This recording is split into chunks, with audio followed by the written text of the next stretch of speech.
ராவணன் ஒரு மரத்துக்கடியில் நின்றுட்டு எல்லாத்தையும் வேடிக்கை பார்த்துட்ருக்காரு. இதுதான் தக்க சமயம்னு சொல்லிட்டு அவர் வெளியே வர்றாரு.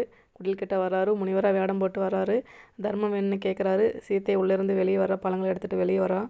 நான் வந்து வீட்டுக்குள்ளே வரமாட்டேன், நீங்கள் வெளியில் எனக்கு கொடுங்க அப்படின்னு சொல்லிட்டு ராவணன் சொல்கிறாரு. சீத்தை என்ன பண்ணுறா, சரி கிளம்பந்தேன்னு சொல்கிறா, என்ன பண்ணிட போகிறா அப்படின்னு சொல்லிட்டு அந்த கோட்டை தாண்டி வெளியில் பழங்களை கொடுக்கலான்னு நினைக்கிறான். அந்த சமயம் ராவணன் சீத்தையை கவர்றாரு. தன்னோட வான ஊர்தியில்